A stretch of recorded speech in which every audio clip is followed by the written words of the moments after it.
Duty free करे, या फिर जो तैयार माल आता है उसको उस पर एंटी डंपिंग ड्यूटी लगाई जाए। घरेलू उद्योग को बचाने के लिए ज़रूरी है। दूसरा, हमारी सरकार खुद कहती है खेलो इंडिया, मेक इन इंडिया, तो ये सार्थक तभी हो पाएंगे अगर हम इन लघु उद्योगों की सुध लेंगे।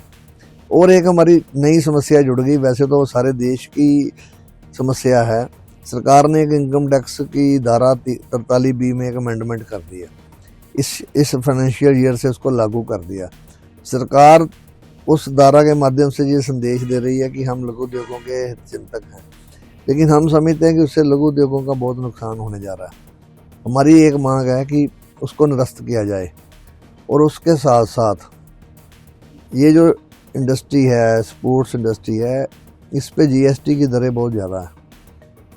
सरकार को सोचना चाहिए। हमने बहुत बार केंद्र सरकार के समक्ष, पंजाब सरकार के समक्ष ये मुद्दा उठाया कि ये जो फिज़िकल फिटनेस की आइटम्स हैं, शारीरिक शिक्षा से जुड़ी हुई, उनको 18% के स्लैब में रखा गया जो उच्चतम दर है।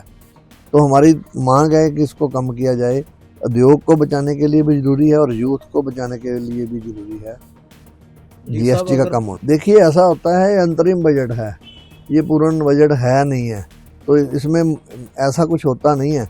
लेकिन अगर सरकार कुछ कर सकती है, अगर कोई प्रावधान रहते हैं, तो ज़रूर सरकार को करना चाहिए। चुनावी दृष्टिकोण से हटकर करना चाहिए, क्योंकि जो देश के प्रधानमंत्री ने एक नारा दिया है मेक इन इंडिया का, उस नारे से एक जागृति की लघु उद्योगों में भावना तो पैदा हुई है, लेकिन वो भावना ही ना रह जाए, वो सार्थक तभी हो पाएगी हम अगर उनकी सुध लेंगे। केंद्र सरकार से आपको पता है ये इलेक्शन ईयर है और इलेक्शन बजट है, तो इलेक्शन बजट में आपको पता जितनी सरकारें आती हैं अच्छा बजट ही देती हैं, और ऐसी उम्मीद है कि ये वित्त मंत्री जी जो अच्छा बजट देंगे।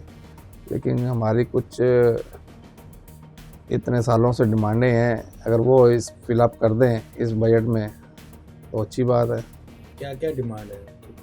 एक तो R&D है, सेंटर चाहिए हमें जलंधर में, कई सालों से है हमारी डिमांड, वो नहीं अभी मिल रहा हमें जी। और सेकेंडली हम चाहते हैं कि जो रॉ मटेरियल आता है, इंपोर्ट होता है, उस पर GST बहुत है जी। और वो GST जो है वो कम किया जाए। हम ये नहीं कहते कि फिनिश गुड्स के ऊपर GST कम किया जाए, जो इंपोर्ट होता है रॉ मटेरियल उसके ऊपर, क्योंकि मोदी जी का लक्ष्य है कि हर आइटम जो है मेक इन इंडिया बने। तो मेक इन इंडिया के लिए कुछ आइटम्स ऐसी होती हैं जो रॉ मटेरियल है वो इंपोर्ट करना ही पड़ता है, तो उस पर अगर रिलीफ मिल जाए GST पे तो कंपटीशन में हम आ सकते हैं।